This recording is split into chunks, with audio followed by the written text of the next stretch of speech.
welcome back. In today's video I'm going to be doing a custom paint job on this old vintage fuel can.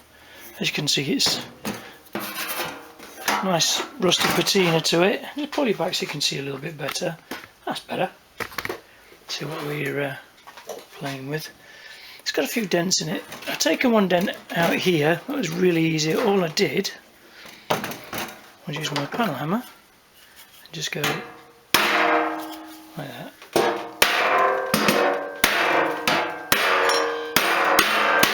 Very noisy.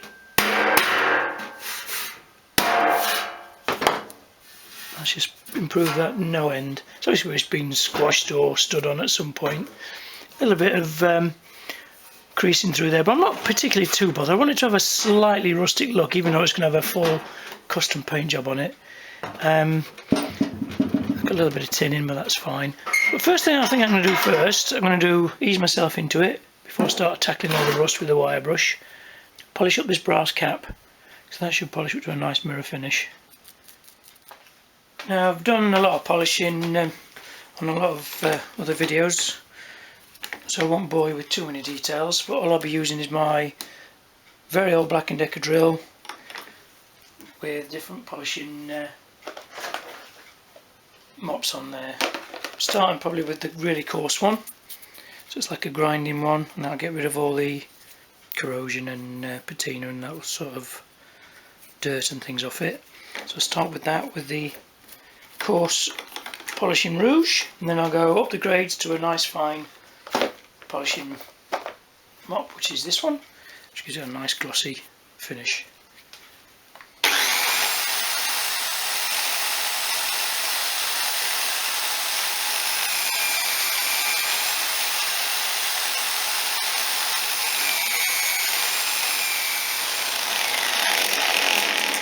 Straight away you can see coming up to a nice finish already.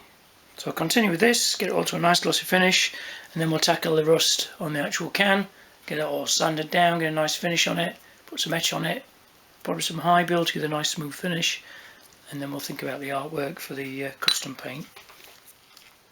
So the cap's on there now, it's all nice and shiny, looks really nice. So now that's going to come off.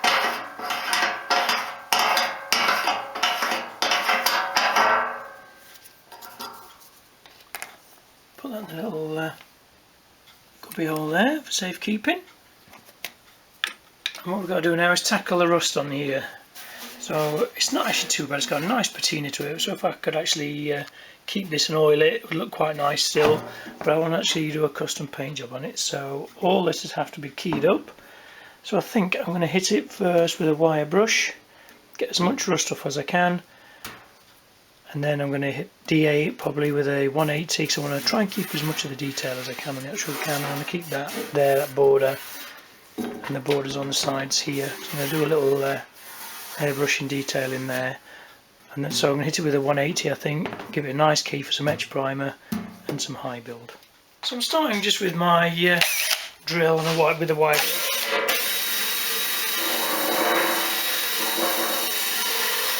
It's coming up quite nicely.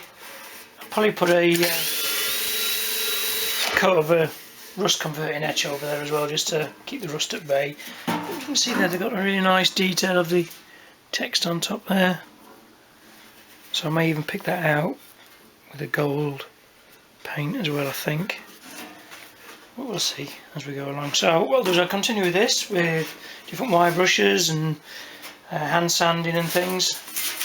A little bit of dry fuel and rust in there as well, so we'll get that out. And just see if we can get it as smooth and as nice as possible before we put the etch primer on. But I won't bore you showing you how I sand things, because I've probably shown you hundreds of times in other videos. It's just a case of going over the entire thing and getting as much of the rust and deep scarring and corrosion and dirt off as possible.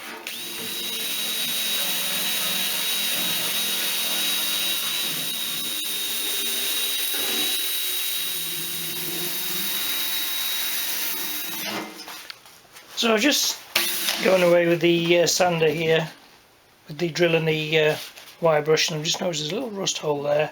So this is going to be the back, so I'm not going to bother welding that up or filling that. It's going to keep a little bit of patina to it, like I said, just the actual look of it rather than the actual paint. But it was actually, just degrease that side there, and it was actually red, so that's the sort of colour we're going for anyway, that sort of dark metallic-y sort of burgundy colour, so that's quite cool. So I'll carry on like before and keep sanding.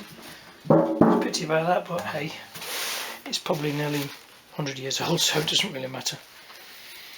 So in between sanding, I'm just giving it a good degrease down with just some panel wipe. This is from Pro XL. It's quite an aggressive panel wipe, which I quite like. It's with all the grease and grime and dirt. You can see the actual finish on that. Looks quite nice, doesn't it? Got that sort of really old-fashioned patina. So if you just lacquered that, it'd look really cool, wouldn't it? But that's not really the look I want to go for in this one. I'm going to go for more of a custom sort of finish.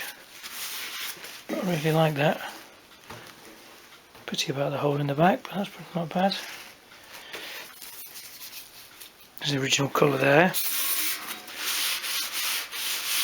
Like a pinky red. Underneath there's the actual colour, the red. So we're going for a similar sort of colour to that anyway. Okay, so a little bit more sanding, and then I'm going to give it a light coat of etch, and then I'm going to let that sit for a couple of days, sand it all back, another coat of etch, and then some high build.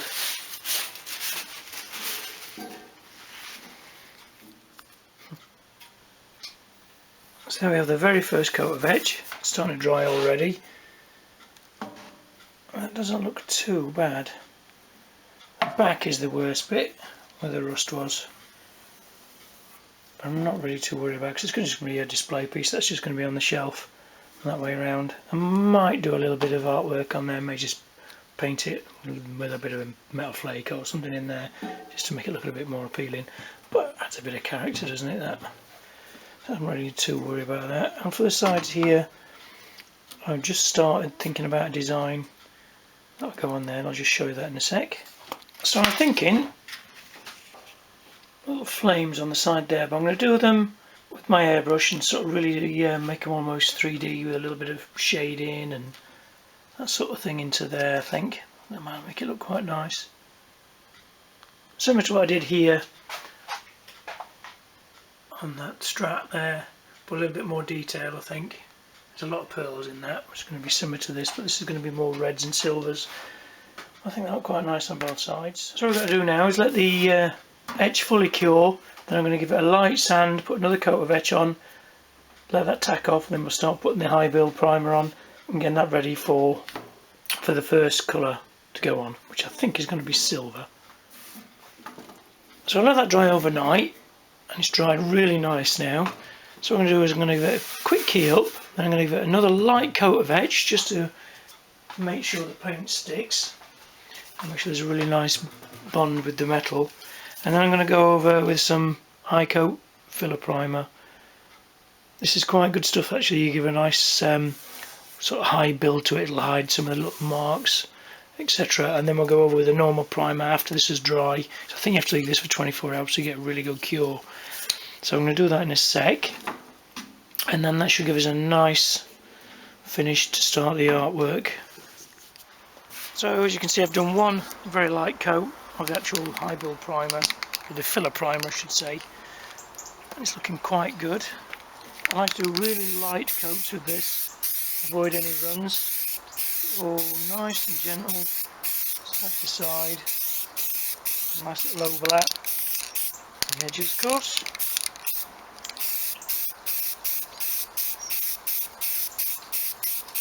A nice coat all over. We'll probably do 3 coats of this, and then we'll let it sit for a good 24 hours. Let it all dry on. I may even stick it in front of the heat lamp and it dry a little bit faster. Get a nice little bit of coverage on there.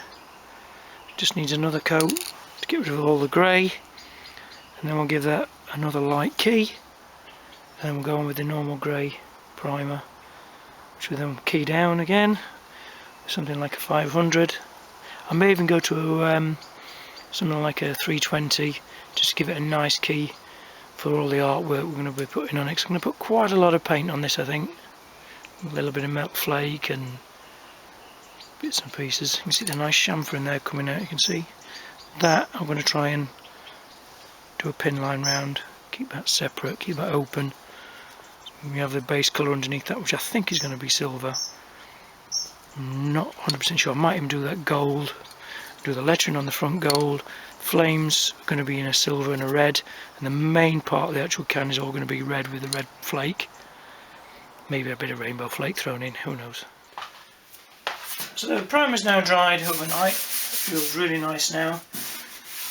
It's filled a few little marks in. So what we're going to do now, I think, is I'm going to give it a bit of a wet and dry sand, just with my wet and dry sanding kit.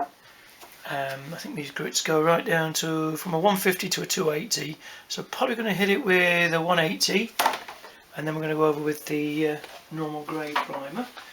Great, these come in little pads. Shows which microfine. I'll just put the numbers on, it'd be easy, wouldn't it? Microfine is 280, so I want very fine. Okay, let's look for a very fine. There we are, very fine. Just want one of those. Put the lid back on, keep them all nice and neat. I like to keep things neat and tidy. Put that away in there. So what I'm going to do is just give it a gentle scrub over. Try and smooth out any little imperfections. And then we'll give it a coat of the normal grey primer, which will give us a nice base for our base coats and our clears and candies and pearls or whatever we decide to do on it, and our airbrushing, etc. But after we've painted, we'll prep this, wax some of this on, leave this again for a couple of hours, go nice and cure, stick it in front of the heat lamp, it will nice and dry, and then we'll prep it again, probably with something like a 320, maybe in 240, so we've got a nice key again, like I said before. And then we're ready for the artwork. So I'll carry on with this, and I won't bore you with sanding, so I'll see you in a bit. Right, so I've got the actual high gold primer on there now. I've flattened it down with a 240, I've gone through a little bit down that edge, but I'm not really too worried. So what I'm going to do now is put the first colour on, which is going to be the Mercedes Champagne Metallic, and that's going to be the gold. It's going to be around the pin lines around here. The Matt's logo instead of Pratt's logo, you may have seen on some oil cans, it's a Pratt's vintage oil. This is going to be a Matt's vintage oil, so that's going to go on there. And I'm going to do the gold on the outside here, on this panel here, because I'm going to put the gold in that panel there with probably a pin line, and then I'm going to do another colour in the side, inside, I'm not sure what, and then I'm going to do the silver for the flames. So I'll get the gold on now. I'm just going to dust it on very lightly. I'm using a lot of the base coats in an aerosol because it's easy for me to actually do it in the nice warm workshop instead of take it into the garage where it's colder. But I'll have to do the lacquer in there and the red base coat. So the red I've got is actually in a can, not in an aerosol. Right, so I've sprayed the actual gold on there, and I'm not sure if that's bright or gold enough. So I think I may go over the top with a slightly brighter sort of gold, just for the pin lines. I do have a Rust-Oleum gold, I think I might try that next, just to give it a bit of a lift. But I'll let this fully dry first, then I give it another a quick key over, just so I don't get any reactions. So I've gone over the actual can with a much nicer gold.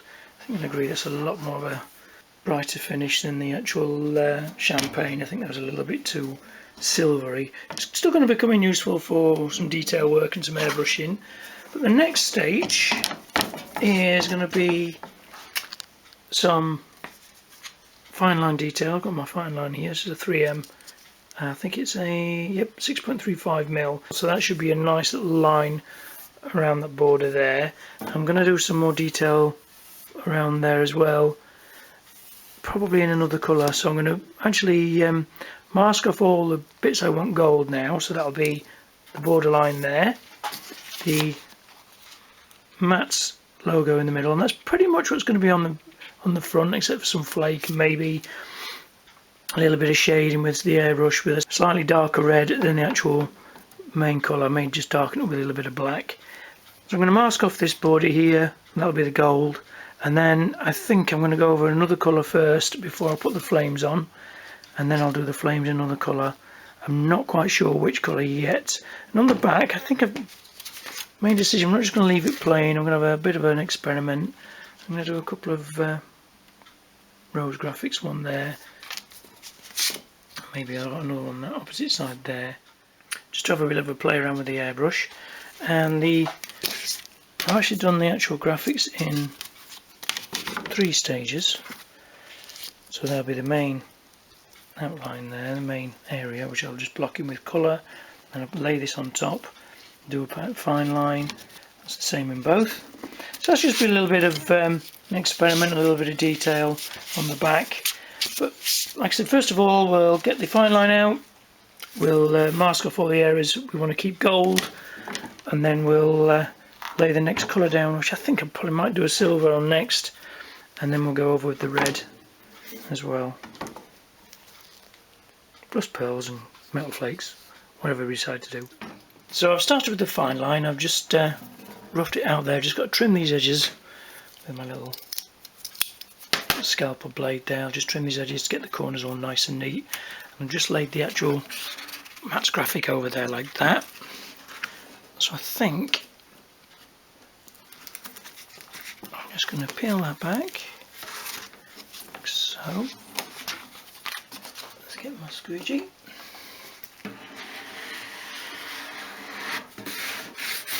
That can go on like that.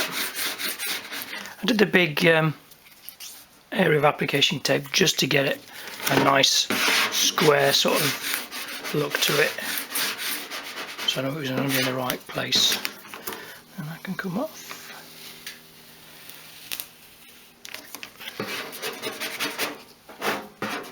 Quite difficult doing this round the camera.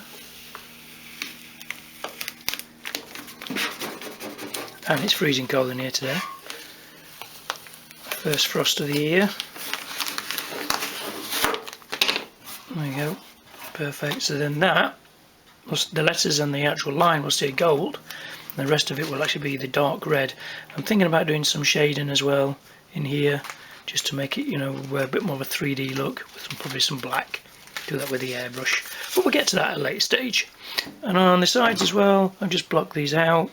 So I'm going to spray the colour on here first of the background of the actual flames, which are here, and that will block that off, and then I'll lay the graphic on, lay a base of silver for the flames, and then we'll go up and go in and we'll detail all the flames with the airbrush, with some shadowing and different colours, some reds and candies and things like that, and then we're going to do flake over it and all sorts of different things, but we'll get to that, like I keep saying, we'll get to that as we go along.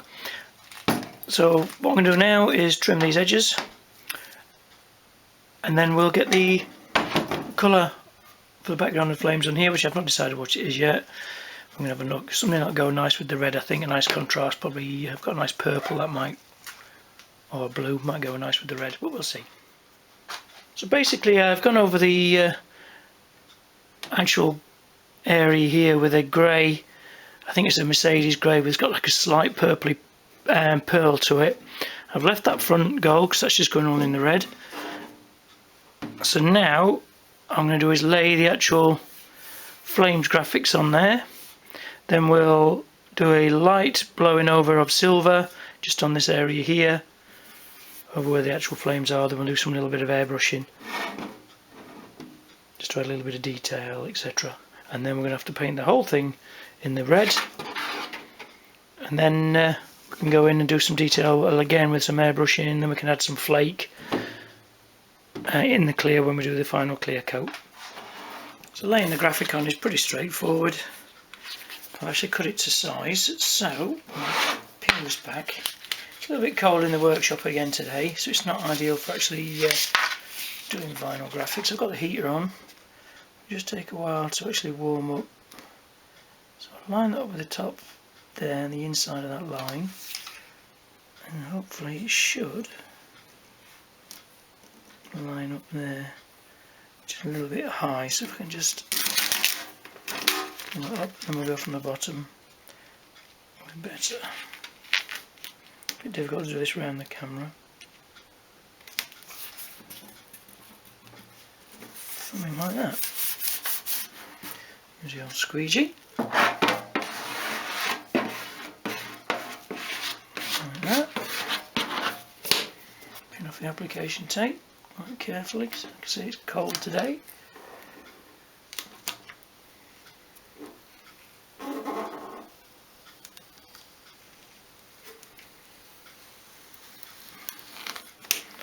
And that should give us a really nice effect against that darker colour.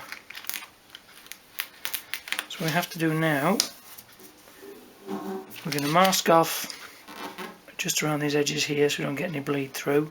So those edges there and there. Doesn't matter if we get any silver on this bit here, because we're going over, like I said, all over the thing with the red. We just want to make sure we've actually got all these areas masked. And then after we've done all our silver and airbrushing on these flames, we'll mask off that entire panel so we don't get any red on it. But it'll all come clear as we go along. Okay, so I've just blown over the actual flames there with the silver aerosol. I think it's just a wheel silver. I think it's a U-pole, just basic wheel silver I use for repainting wheels, etc. I've got the heat lamp in the background, so if it does look a bit orange, I do apologise if I stand there you go, blocking the lamp. It feels quite nice on your back when it's cold. You can just see the silver outline. So what I'm going to do now, I've got my little airbrush out here. It's not one of the most expensive airbrushes, it's by Expo Tools, but it is really good. It's got really nice trigger action on it. It's down for air and back for paint. It's really nice. I've done some nice little jobs with this before. Keep it nice and clean, keep it in the original box, which is something I like. So I'm going to hook it up to the compressor. I've got a little mini compressor in here. So I'm going to let the air build up, and then we'll just use it from the air in the tank with the compressor off, otherwise it's going to be too noisy for video and etc. And I think I'm going to try a little bit of Rust-Oleum paint first. It's a satin black, but it doesn't really matter. And just see if I can actually do a little bit of shading on these flames here. I'm just going to squirt it into a pot and then just pour it into the actual airbrush instead of actually mixing it. So it should be thin enough to go through the airbrush. So I'll get the compressor turned on and we'll have a go at a little bit of airbrushing. That's nice and noisy.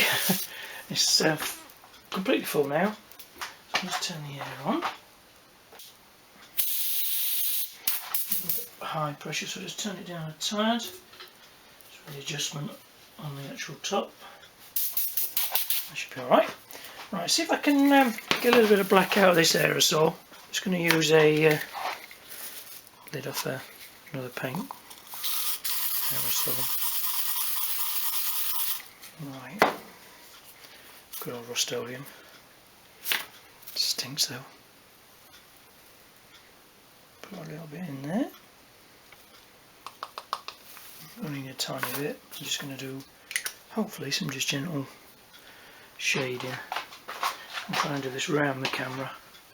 If the lead gets in the way I do apologise, but we just try it there first. Yes, perfect.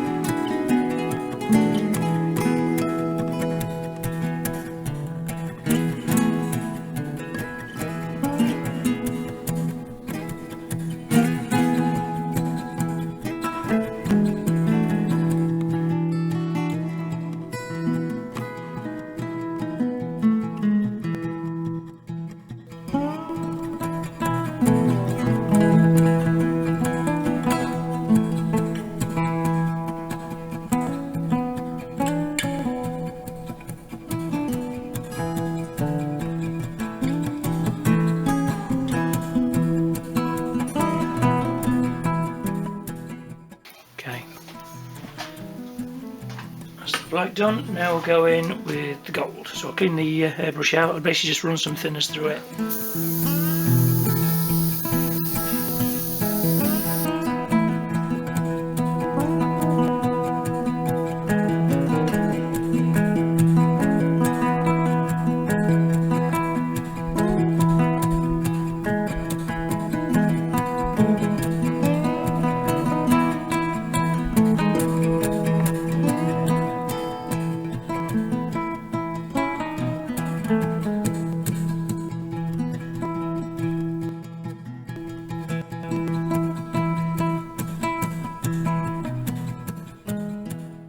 Okay, now I'm going to do a little bit of red, I think, just to line it up, and then some white, and I think that'll be it.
Something like that. So now we'll let that dry for 10-15 minutes, and I'll peel off the actual sticker, and then we're going to repeat it on the other side, but I'm not bothered about the design being slightly different on the other side. Just has a little bit of extra interest. Okay, so it's nice and dry now. Just clean some of this stuff out of the way. So we've got the other side to do, so I won't put it all the way just yet. See if I can just unveil this.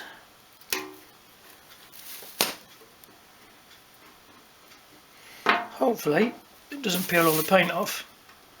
If it does,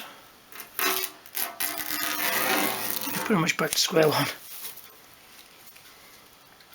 Again, a bit awkward around the camera and with the gloves on, but my hands are so cold again today. There we go.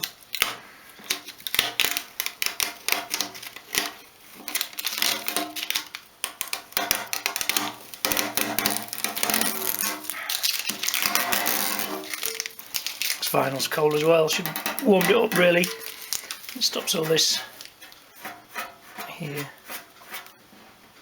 Tearing, just a little bit brittle when it's cold, but it'll be alright. You can see how it looks there. It's got a really nice look to it when the clear's on that, and a little bit of metal flake. Look quite nice. Okay, so I've taken on the mask enough, and you've got a few little scratches there. What I want to do now, just go in, tighten my nib all the way up with some black. So I'm having a little bit of problem with the actual sound here, so I'll just explain with a little voiceover what I'm actually doing. I'm actually just shading in with some black around the actual edge of the actual gold. This will actually cover those little scratches up as well. Also adds a little bit of depth and a little bit of detail. Just going behind that flame there and try and give it a bit more of a 3D sort of look. A bit more dimension to it, a bit of depth. When I put the actual metal flake and things on top as well, that'll add a bit more sort of flair to it as well. Plus the black catching, like I say, gets rid of those scratches. So once the clear coat's on there, that'll all pop. I'm going to put some flake in there as well, leave a little bit of gold flake through the flames, and then some different colour rainbow flakes and things in the background. Just add a little bit of detail, but it's not too bad. Quite like that when it's all lacquered as well. It'll look quite nice.